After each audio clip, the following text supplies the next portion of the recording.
সরকার নির্ধারিত দামে সার পাচ্ছে না সাতক্ষীরার কৃষক। যমুনার অনুসন্ধানে বেরিয়ে এলো সিন্ডিকেটের কারসাজি। প্রতিবেদন ঠেকাতে মরিয়া ফার্টিলাইজার অ্যাসোসিয়েশন। আপনি বিভিন্ন জায়গায় যাচ্ছেন, খবর আসছে তাদের কাছে, তো বলি যে ঠিক আছে, আমাদের আকরাম ভাই খারাপ নিউজ করুক, সমস্যা নেই, যার নিয়োগ দেন, এর ইফেক্ট কৃষকরা পাবে। জাতীয় নির্বাচনে 40% কম ভোট পড়লে সেই আসনে পুনর্নির্বাচনে সুপারিশ করবে সংস্কার কমিশন। দেয়া হবে রাষ্ট্রপতি নির্বাচনের পদ্ধতি পরিবর্তনের প্রস্তাব। এইরকম বহু রকম দলীয় নির্দলীয় অনেক রকম প্রস্তাব আছে, এগুলো আমরা সবগুলো পর্যালোচনা করছি, যাতে যারাই নির্বাচিত হয় তাদের জন্য দায়িত্ব থাকবে, ওটা পরবর্তীতে নির্বাচনের পরে যারা এই ক্ষমতায় আসে তাদের দায়িত্ব হবে সেটা বাস্তবায়ন করা। ট্রেনের ইঞ্জিন ও কোচ সংকটে যাত্রী ও পণ্য পরিবহন ব্যাহত। ইআরডিতে ঝুলে আছে ক্রয় প্রস্তাব, অসহায় রেল কর্তৃপক্ষ। গুডস ট্রেন ইঞ্জিনের হয়ে আমরা যেটা একদিনে মনে করেন চলে যাওয়ার কথা, যেমন খুলনা থেকে পার্বতীপুর অথবা চিটাং থেকে 2 দিনে চলে যায় রংপুর, সেখানে আমাদেরকে 3 দিন 4 দিন লাগে যাচ্ছে। আন্তর্জাতিক ক্রিকেট থেকে বিদায় নেয়ার আনুষ্ঠানিক ঘোষণা দিলেন তামিম ইকবাল। সামাজিক মাধ্যমে জানালেন নিজের সিদ্ধান্তের কথা। খুলনা উন্নয়ন কর্তৃপক্ষের ময়ূরী প্রকল্পে জমি বরাদ্দে অনিয়মের অভিযোগ। নিয়ম পাল্টে প্লট বাগিয়ে নেন কর্মকর্তা কর্মচারী, সাবেক এমপি ও আওয়ামী লীগ নেতারা। সাগরে সশস্ত্র জলদস্যু ও ভারতীয় ফিশিং বোটের উৎপাত, আতঙ্ক আর অনিশ্চয়তা নিয়ে মাছ ধরতে যান চট্টগ্রামের জেলেরা। নিরাপত্তা জোরদারের দাবি। ভারতের বোট 200-300 আইয়ে এগুলো তার আমরা পারি না। মাঝি নিয়ে যায় 10 লাখ 12 লাখ 8 লাখ এরকম টাকা জিম্মি করে, টাকা মাছ তার জন্য সব লিয়ে যায়।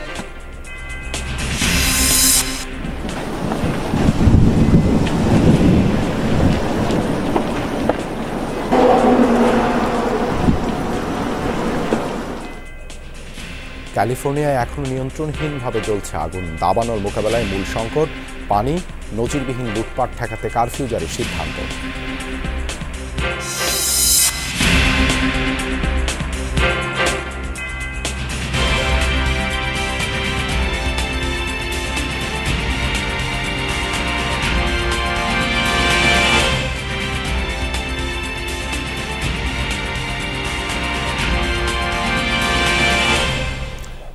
আমন্ত্রণ যমুনা নিউজে আপনাদের সঙ্গে আছি আমি দেবাশিস রঞ্জন সরকার। এতক্ষণ শিরোনাম দেখছিলেন।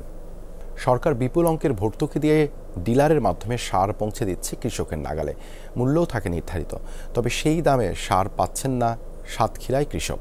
কিনতে হচ্ছে বাড়তি দামে। সিন্ডিকেট করে কৃষকের পকেট থেকে লুট করা হচ্ছে কোটি কোটি টাকা। অবিশ্বাস্য বলছে কৃষি বিভাগ। যমুনা টেলিভিশনের অনুসন্ধান, বছরে সাতক্ষীরার কৃষকের পকেট থেকে বাড়তি প্রায় 39 কোটি টাকা লোপাটের প্রমাণ মিলেছে। উপকূলীয় জেলা সাতক্ষীরায় কৃষি জমির পরিমাণ প্রায় 1,40,000 হেক্টর। কৃষি পরিবার 4,17,000। জেলায় সরকার নির্ধারিত বিএডিসি 118, ডিসিআইসি 81 ও ইউনিয়নের ওয়ার্ড ভিত্তিক রয়েছে 672 জন সাব ডিলার। কৃষি বিভাগের দাবি, এসব ডিলারের মাধ্যমে ন্যায্য মূল্যের সার কৃষকের কাছে পৌঁছে দিচ্ছে তারা। বলছেন, সরকার নির্ধারিত মূল্য 27 টাকায় ইউরিয়া ও টিএসপি, ডিএপি 21 টাকা, এমওপি বা পটাশ 20 টাকায় কিনতে পারছেন কৃষক। সরকার ভর্তুকি মূল্যে নির্ধারিত যে ডিলার বিসিআইসি ডিলার আছে তাদের কাছে সার দিয়ে থাকে। আমরা সেটা মনিটরিং করি এবং সেটা যাতে নির্ধারিত মূল্যে বিক্রি হয় সেই দিকে আমরা খেয়াল রাখি। এবার মাঠে যাচাইয়ের পালা। সদর উপজেলার মৃগীডাঙ্গা গ্রামের কৃষক ওসমান গনি জানতে চাই, সার কিনলেন কত টাকায়? দুখন সার নিয়েছি 3 এশিয়া টিএসপি 1938 সার নিয়েছি 2 খান। ও লোক তো বলছিল যে আমি 39 টাকা কি বিক্রি করছি, তা তুমি সব আস্ত নিচ্ছ তো, তাই তোমার কাছে একটু কম যাচ্ছে। কৃষক ওসমান গনিকে নিয়ে দোকানে হাজির আমরা। বুঝে নিতে চাই 27 টাকার টিএসপি 38 টাকায় বিক্রির কারণ। কেজি 38 টাকা করে আমরা আনি ওই ডিলারের কাছ থেকে। এখান থেকে কোন ডিলার সে? এই যে আমাদের এই কাতুন্দা বাজার। নাম কি তার? নাম হলো রনি। এটা আমরা জানি না, এত জানি না, ওনারে ভালো জানে। সারের দেখা মিলল মুদি দোকানেও। ইউরিয়া 2 টাকা, ডিএপি 4 থেকে 9 টাকা বেশি দরে কিনতে হচ্ছে কৃষককে। 2 কেজি ইউরিয়া আনছে আপনার 58 টাকা, কেজি 29 টাকা কেজি। কেজি বিক্রি করার কথা 27 টাকা, 29 টাকা নেবেন কেন? আমাদের কেরিং খরচা আছে, ভ্যান ভাড়া দিয়ে আমাদের মনে করেন এটা এই না বেচলে থাকে না ভাই। সরকারে যেটা এটা বললো হচ্ছে 25 টাকা, আর যেটা নাকি বেসরকারি 30 টাকা। অনুসন্ধান চলাকালেই নড়ে চড়ে বসে কৃষি বিভাগ। প্রতিবেদন ঠেকাতে মরিয়া ফার্টিলাইজার অ্যাসোসিয়েশনের জেলা সভাপতি। আপনি বিভিন্ন জায়গায় যাচ্ছেন, খবর আসছে তাদের কাছে, তা বলি যে ঠিক আছে, আমাদের আকরাম ভাই খারাপ নিউজ করুক, সমস্যা নেই, যার নিয়োগ দেন, এর ইফেক্ট কৃষকরা পাবে। সবই ঘটছে নাকের ডগায়, অথচ নির্বিকার উপজেলা কৃষি কর্মকর্তা। যথেষ্ট পরিমাণ সারের বরাদ্দ আছে, ডিলার যদি সারের তার তো আমি ব্যবসা করতে দিব না। একই চিত্র তালা উপজেলায়। সরকার নির্ধারিত দর অজানা অধিকাংশ কৃষকের, তাই সার কিনতে হচ্ছে বাড়তি দামে। ইউরিয়া কিনেছি 30 টাকা, পটাশ কিনেছি 25 টাকা, আর টিএসপি কিনেছি 38 টাকা। কৃষি অফিসাররাও কি তদারকি করে? না, কোনো তদারকি করলে তো আমরা তো কম পাতাম। সরকারি নির্ধারিত আমি জানি না, আর আমি কোনোদিন শুনিনি। কৃষক যেখান থেকে সার কেনেন সেই পাটকেলঘাটা বাজারে দেখা মিলল 5 জন ডিলারের, অথচ আইন অনুযায়ী ইউনিয়ন হিসাবে একজন থাকার কথা। সরকার নির্ধারিত প্রতি ইউনিয়নে, উপজেলায় 12টা ইউনিয়ন, 12 জন বিসিআইসি ডিলার আছে এবং প্রত্যেকটা ইউনিয়নের 9 জন করে সাব ডিলার। নথিতে প্রমাণ মিলেছে কুমিরা, ইসলামকাটি, সরুলিয়া ও মাগুরা ইউনিয়নের সার বিক্রির জন্য অনুমোদিত ডিলার নেই। সাতক্ষীরা খুলনা মহাসড়কের পাটকেলঘাটায় এই গোডাউন থেকেই 4টি ইউনিয়নে সার সরবরাহ করা হয়, অথচ ইউনিয়নে থাকার কথা ছিল এই গোডাউন। এটি চালাচ্ছেন কেশব সাধু। কথা আছে একটাই, প্রতিবেদন যা কোনো নেগেটিভ কিছু করা যাবে না, তাই সেটা করতে। কৃষি বিভাগ ও কৃষকের কাছ থেকে পাওয়া তথ্যের হিসাবে দেখা যায় সার ডিলার সিন্ডিকেট বছরে লুটে নিচ্ছে প্রায় 39 কোটি টাকা। 27 টাকা ইউরিয়া, 27 টাকাই বিক্রি, হয়তো সর্বোচ্চ 1 টাকা বেশি খাওয়া যায়, সুশি খাই, কামলাই খাই না, কামলাই খাচ্ছে সব কৃষকের শেষ। আবারও যেতে চাই খামার বাড়ির উপপরিচালকের কাছে। প্রতিবেদনের শুরুতে সব ঠিক আছে এমন দাবির পর অনিয়ম লুটপাটের অভিযোগে কি বলবেন তিনি? এটা আমার আসলে অবিশ্বাস্য মনে হচ্ছে। ঢাকার মতো এখানে অনবরত মোবাইল কোর্ট পরিচালনা হচ্ছে, তার মধ্যেও করে এখানে যে এরকম মানুষ থাকবে না এটা আমি বলছি না। সিন্ডিকেটের বিরুদ্ধে কঠোর ব্যবস্থা নেওয়ার আশ্বাস দিলেন জেলা প্রশাসক। যেভাবে তাদেরকে ডিলার নিয়োগ করা হয়েছে সেই পদ্ধতির বাইরে যদি কেউ কাজ করেন তার বিরুদ্ধে অবশ্যই আমি একেবারে অ্যাকশন নেব। আকরামুল ইসলাম, যমুনা নিউজ, সাতক্ষীরা। জাতীয় সংসদ নির্বাচনে 40% কম ভোট পড়লে ওই আসনে নির্বাচন বাতিল বা পুনরায় নির্বাচন করার সুপারিশ করতে যাচ্ছে নির্বাচন ব্যবস্থা সংস্কার কমিশন। ক্ষমতার ভারসাম্য রক্ষায় রাষ্ট্রপতি নির্বাচনের পদ্ধতি পরিবর্তনেরও প্রস্তাব করা হবে।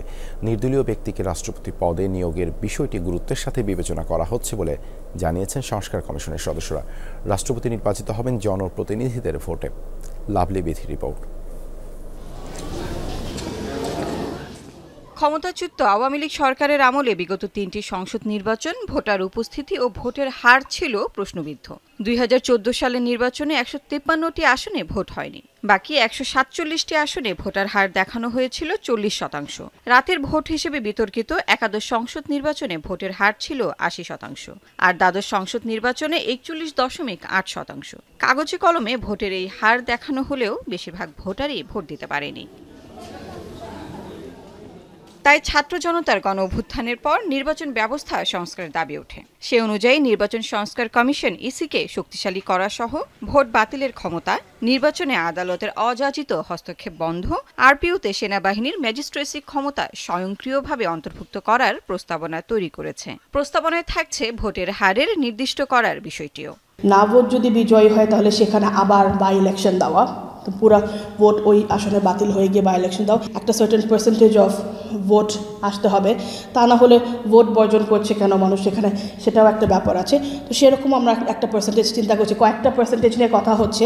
শুধুমাত্র যে আসনে নির্দিষ্ট পরিমাণ ভোটের কম ভোট পড়বে সেখানে ভোটটি বাতিল করে পুনর্নির্বাচন দেওয়ার কথা ভাবা হচ্ছে, বা এরকম একটা প্রস্তাবনা থাকতে পারে।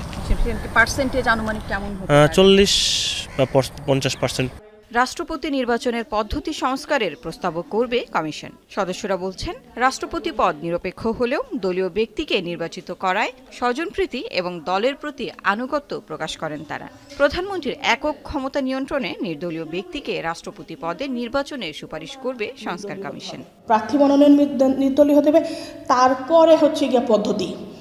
সুতরাং সব দিক থেকেই, এবং এটার মূল কারণ হচ্ছে গিয়ে চেকস অ্যান্ড ব্যালেন্সটা বাড়ানো। তো মোটামুটি 60-65 হাজারের একটা একটা ইলেকটোরেট কলেজ সর্ট অফ, যে সব লোকালি ইলেক্টেড অফিসিয়ালস ইনক্লুডিং উপর এবং আপার হাউস এবং লোয়ার হাউসের 2/3, এটা একটা পদ্ধতি আছে।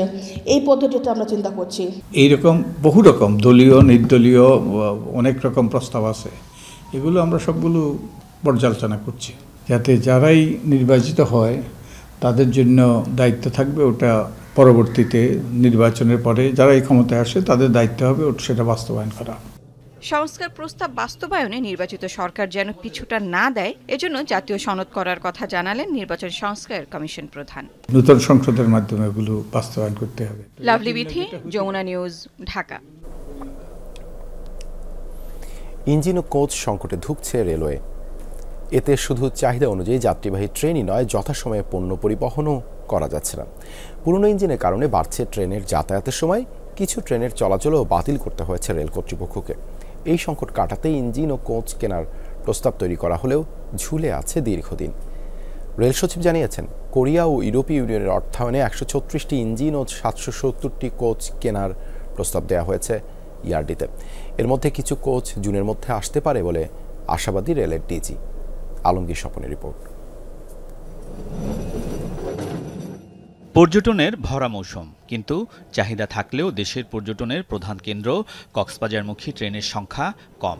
এই রুটে ঢাকা থেকে ছাড়ে মাত্র 2টি ট্রেন। এতে প্রতিদিন যেতে পারেন 1568 জন যাত্রী, কিন্তু চাহিদা এর কয়েক গুণ বেশি। বাস জার্নিটা অ্যাভয়েড করতে চাই সব সময়, কারণ ট্রেনে অনেক রিল্যাক্সে আসা যায়।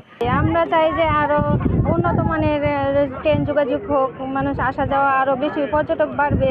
নিরাপদ ও আরামদায়ক হয় ট্রেনে চলাচলের ব্যাপক চাহিদা রয়েছে সারা দেশে। প্রতিদিন 1,67,000 যাত্রী পরিবহন করতে সক্ষম রেলওয়ে। এজন্য 339টির মতো যাত্রীবাহী ট্রেন কাগজে কলমে আছে রেলের, কিন্তু ইঞ্জিন ও কোচ সংকটের কারণে সবগুলো চলছে না। এক্ষেত্রে অনেকটা অসহায় রেল কর্তৃপক্ষ।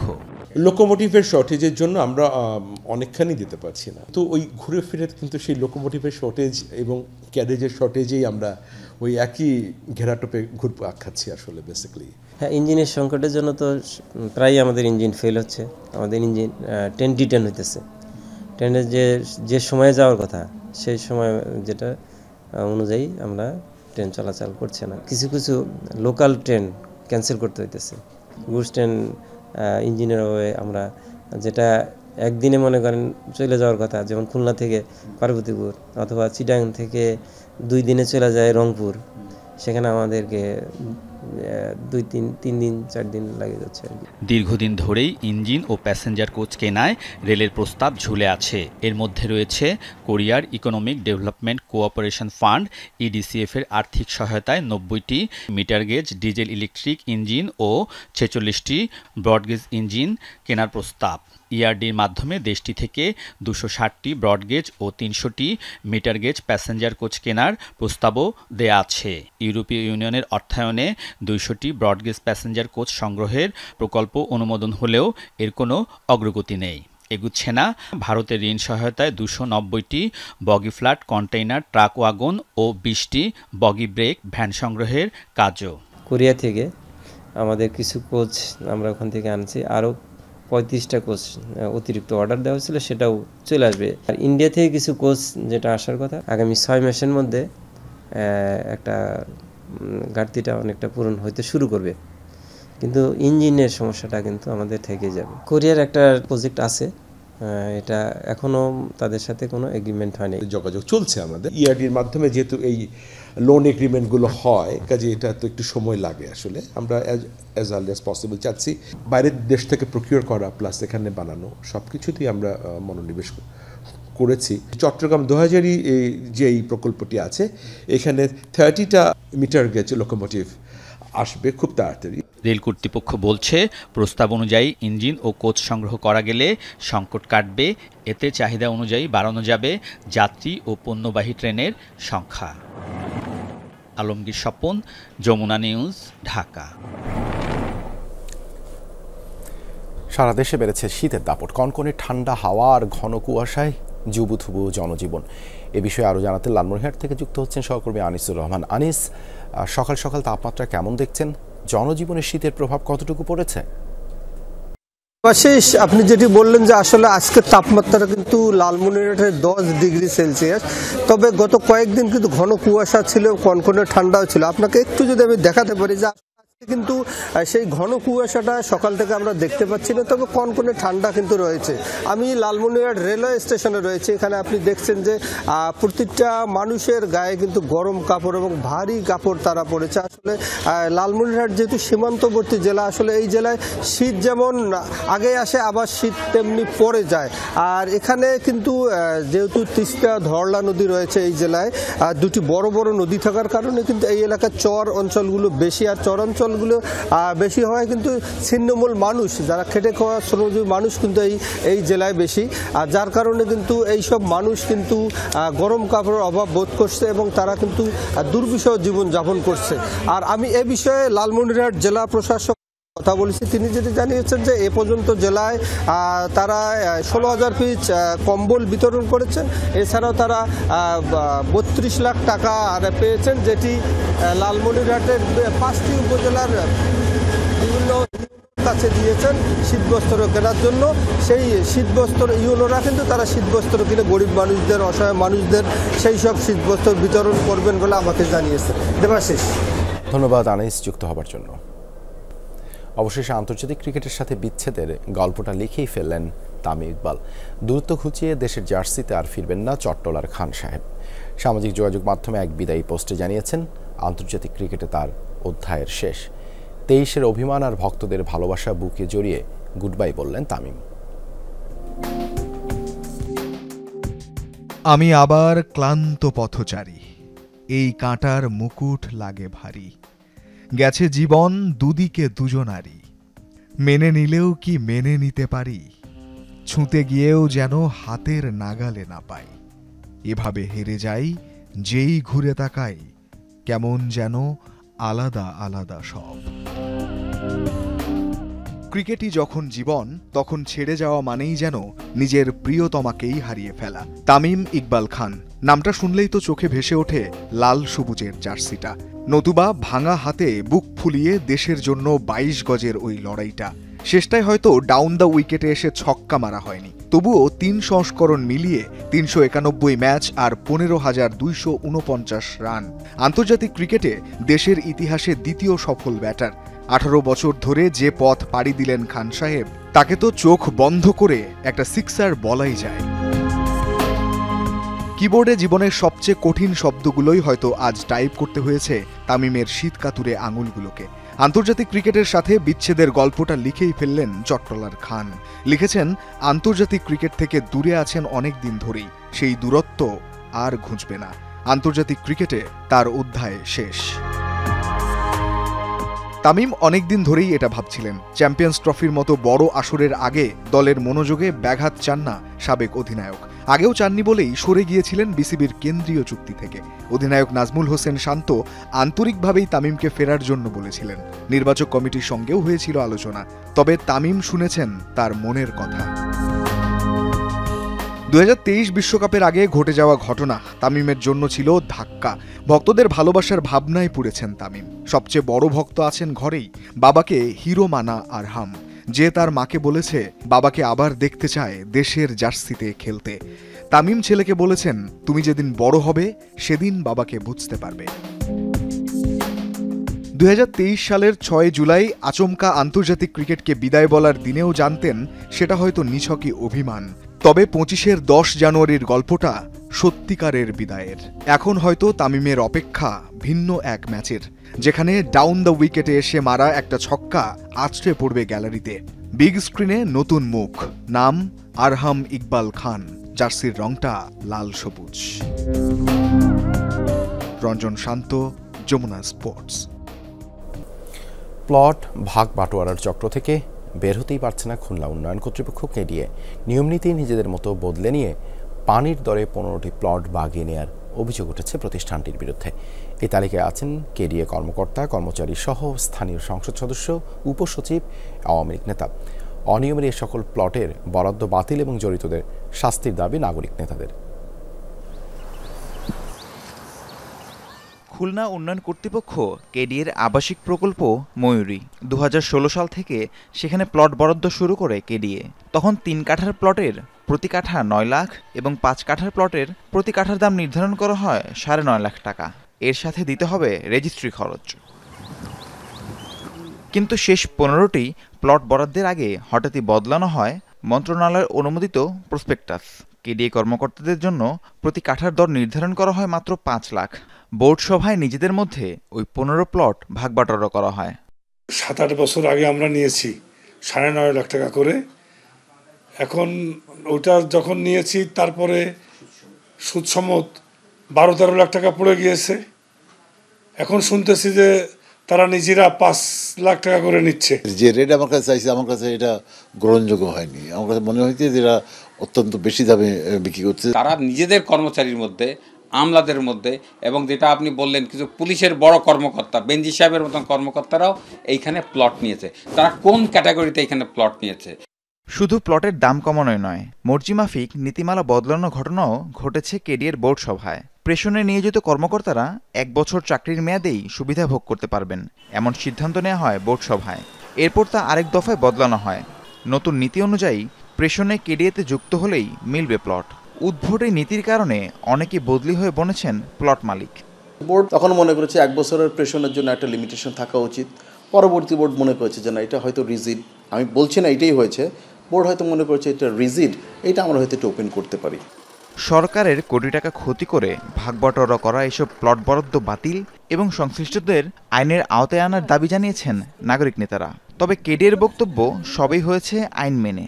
প্লট নিয়েছে এরকম অজ্ঞাত করে যদি করে থাকে সেগুলোকে আইডেন্টিফাই করা, সেই প্লটগুলো বাতিল করা এবং তার বিরুদ্ধে ক্রিমিনাল প্রসিডিওরে আইনে সোপর্দ করা। বিধি মেইনটেইন করেই এবং কোটা যে পার্সেন্টেজ সেটাকে মেইনটেইন করেই আমরা বিধিগতভাবে বোর্ড সভায় উপস্থাপন পূর্বক বৈধভাবেই এই প্লটগুলো বরাদ্দ দিয়েছে। এখানে বিধির বাইরে কোনো কিছুই করা হয়নি। প্রায় 88 একর জমিতে গড়ে তোলা ময়ূরী আবাসিক এলাকায় 274টি 5 কাঠার প্লট এবং 387টি 3 কাঠার প্লট রয়েছে। রাহিম সারোয়ার, যমুনা নিউজ। জলদস্যু আতঙ্কে চট্টগ্রামের জেলেরা। সাগরে মাছ ধরতে গেলে ভর করে অজানা শঙ্কা।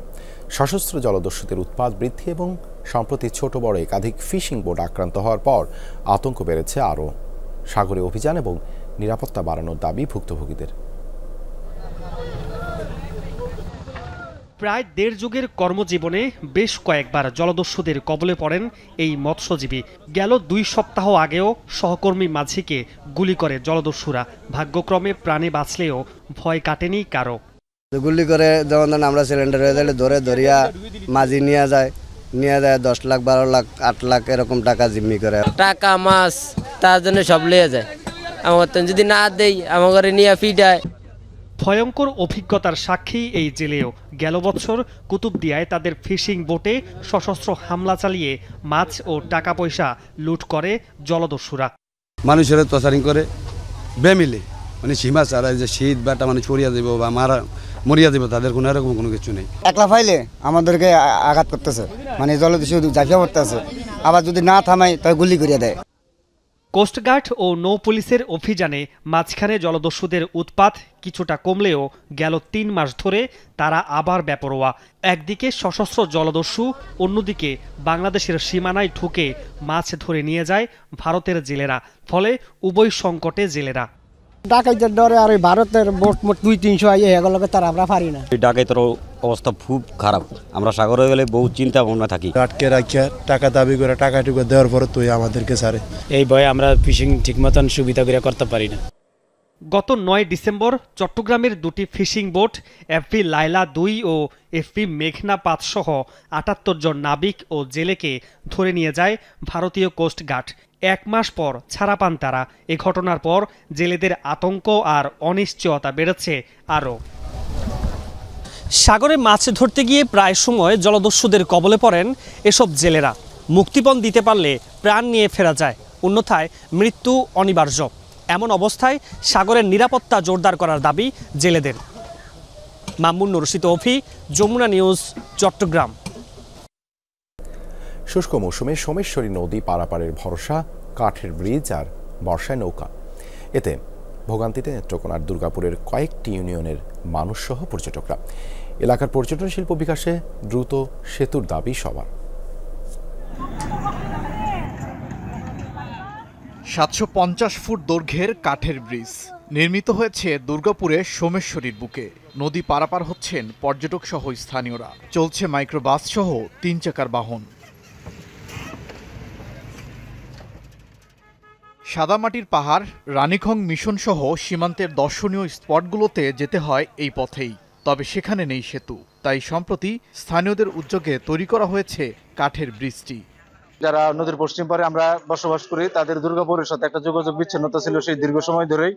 এখন ব্যারিস্টার কায়সার কামাল সাহেব আমাদের নদীর উপরে একটা কাঠের সেতু করে দিছে। কাঠের সেতু হওয়াতে আমরা আমাদের মা বোনদের দ্রুত হসপিটালে নিয়ে যেতে পারছি। আমাদের স্কুলে কলেজে যাতায়াতের জন্য অনেক ভালো ব্যবস্থা হয়েছে এটা। স্থানীয়রা জানান, গাউখান্দিয়া, কুল্লাগড়া সহ 3 ইউনিয়নের মানুষ প্রতিনিয়ত চলাচল করেন এই পথে। সাথে পর্যটকদের ভিড় তো আছেই। শুষ্ক মৌসুমে বৃষ্টি ব্যবহার করা গেলেও বর্ষায় তার উপায় নেই। স্কুল কলেজ আছে, আমাদের অনেক ছেলে মেয়েদের অনেক কষ্ট হয়। এত কষ্ট করে একটা সেতু নির্মাণ করা হলো, কিন্তু প্রথম ফল আসার সাথে সাথে সেতুটা ভেঙে যাবে। আমাদের পার্মানেন্ট একটা ব্রিজ হোক, সেটাই আমাদের দাবি। পর্যটন শিল্পের বিকাশ সহ আর্থসামাজিক উন্নয়নে এলাকাটিতে সেতু প্রয়োজন বলে মনে করেন বিশিষ্টজনরা। দুর্গাপুর বিরিশিরি এই অঞ্চলটা প্রাকৃতিক সৌন্দর্যমণ্ডিত, খুবই একটা আকর্ষণীয় স্থান মানুষের কাছে। জলপ্রবাহ ঠিক রাখা দরকার, একই সাথে অপর পারে যারা বসবাস করে তাদের বাচ্চা কাচ্চার স্কুল, তাদের জীবন জীবিকা যেন স্মুথলি চলতে পারে, সেজন্য একটি স্থায়ী সেতু দরকার। সোমেশ্বরী সহ সীমান্তের 4 নদীতে সেতু নির্মাণের প্রস্তাব দেওয়া হয়েছে, জানালেন সড়ক বিভাগের নির্বাহী প্রকৌশলী। সীমান্ত সড়কে কয়েকটি বড় নদী থাকায় সেই সেতুগুলো তখন নির্মাণ করা সম্ভব হয়নি। সেতুগুলো নির্মাণের জন্য ইতিমধ্যে আমরা ইসলামিক ডেভেলপমেন্ট ব্যাংকের অর্থায়নে PDBP-তে সেতুগুলো নির্মাণের প্রস্তাব করা হয়েছে। স্থানীয় সহ পর্যটকদের আশা, দ্রুতই পাস হবে প্রস্তাব, নির্মাণ হবে সেতু। ওবায়দুর রহমান, যমুনা নিউজ। বিষমুক্ত ফেরোমন ফাঁদ আর জৈব সার ব্যবহারে টমেটো চাষের লাভের মুখ দেখছে শেরপুরের কৃষক। বিঘা প্রতি 30,000 টাকা খরচে মিলছে 1.5 লাখ টাকার টমেটো। আবহাওয়া অনুকূলে থাকলে লাভের মুখ দেখার আশা জেলার চাষিদের। শেরপুর সদর উপজেলার পুরাতন ব্রহ্মপুত্র তীরবর্তী চরাঞ্চলের প্রায় 450 হেক্টর জমিতে চাষ হয়েছে বিউটিফুল 1 জাতের টমেটো। আবহাওয়া অনুকূলে থাকায় বিঘা প্রতি ফলন 150 থেকে 200 মণ। কৃষক বলছে, প্রতি বিঘা জমিতে সেচ, কীটনাশক, বীজ বপন আর শ্রমিকের মজুরি সহ খরচ হয়েছে 25 থেকে 30,000 টাকা। বিষমুক্ত চাষাবাদ পদ্ধতি ব্যবহারে রাজধানী সহ বিভিন্ন জেলায় এ অঞ্চলের টমেটোর চাহিদাও ব্যাপক। ক্ষেত থেকেই ফলন নিয়ে যাচ্ছে পাইকাররা। 40 টাকা কেজি দরে প্রতি মণ টমেটো বিক্রি হচ্ছে 1600 টাকায়। আমাদের সবসময় সহযোগিতা করছে কৃষি অফিসাররা, সারা এনে আসছে, দেখছে, যা পর্যন্ত আমাদের বলে গেছে আমরা ওই অনুযায়ী আমরা মৌসুম করছি। টমেটো আল্লাহর রহমতে খুবই ভালো। এখন যে বাজার আছে, যদি এই বাজার পাই, এবার 3 লাখ টাকা পাওয়ার মতো আল্লাহর রহমতে আশা করা যায়। ফেরোমন ফাঁদ দেওয়াতে আমাদের কীটনাশক ব্যবহার করি না বললেই চলে। যেটুকু আমরা ব্যবহার করে থাকি সেটুকু হলো কুয়াশা কাটার জন্য একটু কীটনাশক ব্যবহার করে থাকি, যেন কুয়াশায় আমাদের গাছটা পুড়ে না যা, কুকুরানি না যা। অন্যান্য থেকে এবার বছর খরচ একটু কম হয়েছে, কারণ কিছু অফিসাররা আইসে বোতল দিছে, বড়ি দিছে, ট্যাবলেট দিছে, এখানে বিষমুক্ত করেছে, বয়াম দিছে। এবার একটা নতুন প্রযুক্তি কৃষকদেরকে আমরা অ্যাপ্লাই করেছি, নিরাপদ এবং বিষমুক্ত টমেটো উৎপাদনের জন্য সেক্স ফরমেন ট্র্যাপ। এখানে প্রায় 400 বিঘা জমিতে ট্র্যাপ স্থাপন করেছে কৃষকরা সকলে সম্মিলিতভাবে। টমেটো চাষে ফেরোমন ফাঁদ সহ জৈব সার ব্যবহারে নিয়মিত পরামর্শ দিচ্ছে কৃষি অধিদপ্তর। মাঠ তদারকি করছেন কর্মকর্তারা। চরাঞ্চলের মাটি টমেটো চাষের জন্য বিশেষ উপযোগী হয়। আমাদের এখানকার কৃষকরা টমেটো চাষ খুব আগ্রহী এবং তাদের বিঘা প্রতি যে খরচ হয় সেই খরচ দিয়ে তাদের লাভ বেশি হয়, তারা টমেটো চাষের দিকে আগ্রহী হচ্ছে। জেলায় এবছর 614 হেক্টর জমিতে টমেটোর আবাদ হয়েছে। লাভজনক হওয়ায় প্রতি বছরই বাড়ছে আবাদ। সাবরিনা লিজা, যমুনা নিউজ। উৎপাদনে আছে নানামুখী সংকট, তারপরও বড় হচ্ছে ভৈরবের পাদুকা শিল্প। শ্রমিকের নিপুণ হাতে তৈরি হচ্ছে জুতা, কেটস, স্যান্ডেল, বেল্ট। শিশুদের জন্য আছে বাহারি ধরনের পাদুকা। স্থানীয় উৎস ছাড়াও চীন, তাইওয়ান থেকে আসে এই শিল্পের কাঁচামাল। বড় হচ্ছে উৎপাদিত এসব স্যান্ডেল জুতার অভ্যন্তরীণ বাজার। দাম কিছুটা সাশ্রয়ী হওয়ায় সারা দেশেই বাড়ছে চাহিদা। বড় হচ্ছে রপ্তানি বাজারও। ক্ষুদ্র মাঝারি শিল্প নিয়ে 3 পর্বের ধারাবাহিকের আজ শেষ পর্ব। তানভীর মোর্শেদের ছবিতে সহকর্মী রিমন রহমানের রিপোর্ট। চোখসরালি দুর্ঘটনার শঙ্কা, তাই যন্ত্রে অপলক দৃষ্টি। 6 বছর ধরেই এই কর্মে জড়িত সাব্বির মিয়া। কাঠ আর লোহার সূক্ষ্ম করাত দিয়ে স্থানীয়ভাবে তৈরি বৈদ্যুতিক কাটিং মেশিনে তৈরি হয় পাদুকার তলা। মাপ মতো কেটে তারপর নানা ধাপ পার করে হয় স্যান্ডেল। যত আমরা বেশি কাজ করতে পারবো তত আমরা বেশি মজুরি নিতে পারবো। শীতের মধ্যে একটু ডাউন থাকে আর কি, নাহলে সারা বছরের মধ্যে আলহামদুলিল্লাহ ভালো কাজ করতে পারি। কিশোরগঞ্জের ভৈরব এলাকার 6 কিলোমিটার জুড়েই পাদুকা শিল্প বিস্তৃত। ছোট ও মাঝারি মিলিয়ে রয়েছে প্রায় 5000 কারখানা। তৈরি হয় স্যান্ডেল, কেটস, শু, বেল্ট, মানিব্যাগ। ব্যবহার হয় চামড়া, পেস্ট, সলিউশন, ফোম, রাবার, সুতা এবং রং। রাবারটা বানাইতে একটা মাটি লাগে, মাটিটা চাইনার থেকে আসে। এই মাটিটা শর্ট পার পিসে 40 টাকা করে বাড়ায় দেওয়া লাগতেছে। ইনকাম করি, পরিশ্রম করে এরকম টাকা দিয়ে আমরা সংসার চালানোটা খুবই কষ্টকর হয়ে যায়। এই কাম কইরা মানে চাহিদা মিটে না। দৈনিক কাজ করতে পারি 500 টাকা কাজ করতে পারি। এর ভিতরে আমাদের খরচ আছে 200-300 টাকার মতো থাকে। সনাতনী উপায়ে জুতা উৎপাদনে ব্যবহৃত হয় সেলাই মেশিন, বব মেশিন এবং কালার মেশিন। দেশের বিভিন্ন প্রান্ত থেকে পাদুকা নিতে এখানে আসে পাইকারি ব্যবসায়ীরা। অনেক ক্ষেত্রে ক্রেতাদের চাহিদা মতো তৈরি করে দেয়া হয় পণ্য। মূলত 90 দশকের পর থেকে ভৈরব এলাকায় শুরু হয় এই পাদুকা শিল্পের উৎপাদন। এই কর্মে এখন নিয়োজিত রয়েছে এ এলাকার লক্ষাধিক মানুষ। তবে সঠিক নীতি সহায়তা দেয়া গেলে বড় হতে পারে ক্ষুদ্র এবং মাঝারি এই উদ্যোগ। এসব কাঁচামাল দিয়েই তৈরি হয় পাদুকা, তবে রাবার আমদানি এবং সরবরাহে রয়েছে নানা জটিলতা। 40 বছর আগে শুরু হওয়া এই উৎপাদন ব্যবস্থা টেকসই করা দরকার। যাইতে দেরি হইব, কিছু কেমিক্যাল থাকে, এরা সিন্ডিকেট করে ফেলায়। সিন্ডিকেটের কেমিক্যালের দাম বাড়ায় ফেলায়। দামের থেকে তো আমরা তো এগুলো তৈরি করে আমাদের কস্টিং মিলাইতে হয়। ভৈরব একটা কমন ফ্যাসিলিটি সেন্টার করে দিলে আমার মা বোনরা এনে 6 মাস ট্রেনিং দিয়া দক্ষ কারিগর তৈরি হবে। আর দক্ষ কারিগর তৈরি হলে আমরা লাভবান হব, শুধু সমাজ না, উপকার হবে রাষ্ট্রেরও। আধুনিক উৎপাদন ব্যবস্থাতেও উৎসাহী হয়েছেন একাধিক উদ্যোক্তা। এমন সব প্রতিষ্ঠান থেকে পাদুকার চাহিদা দিচ্ছে বড় বড় ব্র্যান্ড প্রতিষ্ঠান। এই বাইন্ডিংসটা এখান থেকে দূর করতে হবে। লোনের প্রক্রিয়াটা যদি আপনি এই এসএমই সেক্টরের জন্য মর্গেজ ছাড়া না করেন তাহলে তো এসএমই সেক্টর উপরে উঠবে না। শ্রমিকদের দক্ষতা বৃদ্ধি এবং অর্থায়ন নিশ্চিত করতে উদ্যোগ নিয়েছে এসএমই ফাউন্ডেশন। আগামীতে তারা যাতে আরও দক্ষ হতে পারে, এই যারা উৎপাদনের সাথে যারা জড়িত আছে, আমরা সেই দক্ষতা বা স্কিল ডেভেলপমেন্ট প্রশিক্ষণ আমরা আরও দেব। আমরা তাদের মার্কেট লিঙ্কেজটা তৈরি করে দেওয়ার জন্য আমরা আরও উদ্যোগ গ্রহণ করব। কর্মক্ষেত্রে নিরাপত্তা এবং পণ্যের গুণগত মান উন্নয়ন করা গেলে বড় হবে এসব পণ্যের রপ্তানি বাজার। ক্লাস্টার করে দেয়া হচ্ছে সহায়তা। রিমন রহমান, যমুনা নিউজ, ভৈরব, কিশোরগঞ্জ। শুদ্ধতায় অবিচল আস্থা, এমন স্লোগান নিয়ে ঢাকা আন্তর্জাতিক বাণিজ্য মেলার প্যাভিলিয়ন সাজিয়েছে সেনা কল্যাণ সংস্থা। নিত্যপণ্য সামগ্রী থেকে শুরু করে শিল্প কারখানার যন্ত্রাংশ পাওয়া যাচ্ছে একই প্যাভিলিয়নে। আছে ইন্স্যুরেন্স, ফ্ল্যাট, নির্মাণ সামগ্রী আর হজ হলিডে প্যাকেজও। সশস্ত্র বাহিনীর সদস্য পরিচালিত ব্যবসা প্রতিষ্ঠান সেনা কল্যাণ সংস্থা। প্রতিষ্ঠার ৫৪ বছরে বেড়েছে ব্যবসার পরিধি। বাণিজ্য মেলায় সেনা কল্যাণ সংস্থার প্যাভিলিয়নে প্রতিষ্ঠানের উৎপাদিত পণ্য সামগ্রী প্রদর্শন এবং বিক্রি করা হচ্ছে।